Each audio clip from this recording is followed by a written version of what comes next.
بسم اللہ الرحمن الرحیم۔ ہجرت کا پہلا سال، مسلمانوں کی ہجرت۔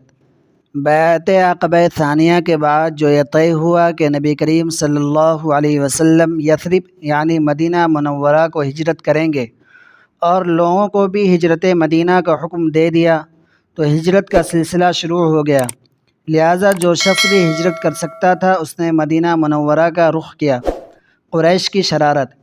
قریش کو جب یہ علم ہوا کہ مسلمان یہاں سے نکل رہے ہیں تو ان کی نگرانی شروع کر دی اور انہیں ہجرت سے روکنے کی ہر ممکن تدبیر اختیار کی۔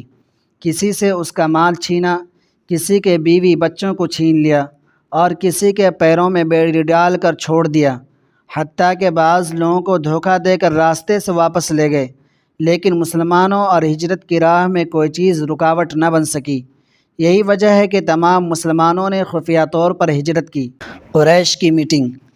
قریش نے جب دیکھا کہ مسلمان ایک ایک کر کے مکہ مکرمہ کو چھوڑ رہے ہیں تو انہیں یقین ہو گیا کہ اب محمد بھی یہاں سے منتقل ہو جائیں گے، لہٰذا اس بارے میں کوئی متفقہ فیصلہ کرنے کے لیے 27 صفر سن 1 ہجری بروز جمعرات قریش نے ایک میٹنگ بلائی، جس میں نبی کریم صلی اللہ علیہ وسلم کو قید کرنے، شہر بدر کرنے یا آپ کو قتل کر دینے کی تجویزیں پیش کی گئیں۔ بالآخر اس پر اتفاق ہوا کہ آپ کو قتل کر دیا جائے۔ نبی کریم صلی اللہ علیہ وسلم کی ہجرت۔ 27 صفر سن 1 ہجری جمعہ کی شب نبی کریم صلی اللہ علیہ وسلم بغرض ہجرت اپنے گھر سے نکلے۔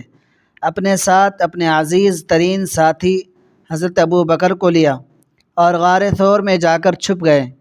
وہاں 3 راتیں گزاریں، پھر وہاں سے پیر کی شب مدینہ منورہ کے لیے روانہ ہو گئے اور 1 ہفتے کا سفر طے کر کے 8 ربیع الاول بروز پیر چاش کے وقت قباء میں وارد ہوئے۔ پھر وہاں چند دن ٹھہر کر مدینہ منورہ کے لیے روانہ ہوئے۔ ابتدا میں آپ صلی اللہ علیہ وسلم کا قیام حضرت ابو ایوب انصاری رضی اللہ عنہ کے یہاں رہا۔ مسجد قباء اور مسجد نبوی کی تعمیر۔ قباء میں قیام کے دوران نبی کریم صلی اللہ علیہ وسلم نے مسجد قباء کی بنیاد رکھی، جس کے تعمیر کی تکمیل نبی کریم صلی اللہ علیہ وسلم کے وہاں سے رخصت ہونے کے بعد ہوئی۔ مدینہ منورہ وارد ہونے کے بعد نبی کریم صلی اللہ علیہ وسلم نے مسجد نبوی کی بنیاد رکھی اور مسجد کے بازو میں اپنے اہل خانہ کے لیے 2 چھوٹے چھوٹے گھر کی بھی بنیاد رکھی، ایک حضرت سودا اور دوسرا حضرت عائشہ رضی اللہ عنہما کے لیے۔ رشتے مواخات۔ مدینہ منورہ تشریف لانے کے بعد نبی کریم صلی اللہ علیہ وسلم نے مہاجرین و انصار کے درمیان مواخات یعنی بھائی چارگی کا رشتہ قائم کیا تاکہ مہاجرین کے قیام کا انتظام ہو اور ان کی دلجوئی کا سبب بنے۔ یہود کے ساتھ صلح۔ اسی سال نبی کریم صلی اللہ علیہ وسلم نے یہود کے ساتھ صلح کا معاہدہ کیا۔ نبی کریم صلی اللہ علیہ وسلم اور حضرت ابو بکر رضی اللہ عنہ کے اہل و عیال کی آمد۔ مدینہ منورہ پہنچنے کے بعد نبی کریم صلی اللہ علیہ وسلم نے حضرت زید بن حارثہ کو بھیج کر اپنے اہل و عیال کو بھی مدینہ منورہ بلا لیا۔ نیز حضرت ابو بکر رضی اللہ عنہ نے بھی اپنے بیٹے عبداللہ کو کہلوا بھیجا کہ گھر والوں کو لے کر آ جائیں۔ ابھی مسجد نبوی کی تعمیر ہو ہی رہی تھی کہ یہ لوگ مدینہ منورہ پہنچ گئے۔ حضرت عبداللہ بن زبیر کی پیدائش۔ حضرت اسماء بنت ابی بکر ہجرت کر کے قباء پہنچی تھی کہ حضرت عبداللہ بن زبیر پیدا ہوئے۔ مدینہ منورہ میں مہاجرین کے سب سے پہلی اولاد تھے۔ نماز کی رکعات میں اضافہ۔ ہجرت سے قبل 5 وقت کی نمازیں فرض ہو چکی تھیں، لیکن ہر نماز صرف 2 رکعات فرض تھی۔ البتہ ہجرت کے بعد پہلے ہی سال نمازوں کی رکعات بڑھا کر 4 کر دی گئی۔ فجر کی نماز کو 2 رکعات رہنے دیا کیونکہ اس میں قرات لمبی ہوتی ہے۔ نیز مغرب کی نماز چونکہ دن کی وتر شمار ہوتی ہے لہٰذا اسے 4 کے بجائے 3 رکعات رکھا گیا۔ اذان کی مشروعیت۔ نبی کریم صلی اللہ علیہ وسلم مدینہ منورہ تشریف لائے اور مسجد کی تعمیر ہو چکی تو نماز باجماعت کا بھی خصوصی اہتمام ہونے لگا، لیکن نماز کے وقت اور جماعت کے قیام میں لوگوں کو پریشانی ہوتی تھی، جس کے لیے نبی کریم صلی اللہ علیہ وسلم نے صحابہ سے مشورہ کیا، لیکن کسی بات پر اتفاق نہ ہو سکا۔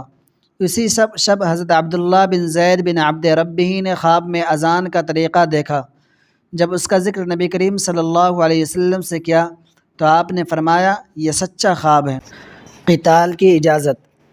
اسی سال مسلمانوں کو قتال کی اجازت دی گئی، کیونکہ قریش نے مسلمانوں کو مکہ مکرمہ سے نکالا اور ان کے مال و جائیداد پر قبضہ کر لیا تھا۔ مدینہ کے یہود اور اوس و خزرج کے مشرکین کو پیغام بھیج رہے تھے کہ مسلمانوں کو اپنے یہاں سے نکالو ورنہ ہم تم پر حملہ کریں گے۔ مسلمانوں اور مسلمانوں کی مدد کرنے والوں پر مسجد حرام کا داخلہ ممنوع قرار دیا۔ مسلمانوں کو دھمکیاں دیتے رہے کہ یہ نہ سمجھو کہ تم ہم سے دور نکل گئے ہو، ہم تمہارا وہاں بھی پیچھا کریں گے۔ پاس پڑوس کے قبائل کو مسلمانوں کے خلاف ورغلانے لگے۔ قتال کی اجازت کے بعد مسلمانوں نے بھی ہتھیار اٹھا لیا۔ حضرت عائشہ رضی اللہ عنہا کی رخصتی۔ اسی سال ماہ شوال میں حضرت عائشہ رضی اللہ عنہا کی رخصتی ہوئی۔ اس وقت ان کی عمر 9 سال ہو چکی تھی۔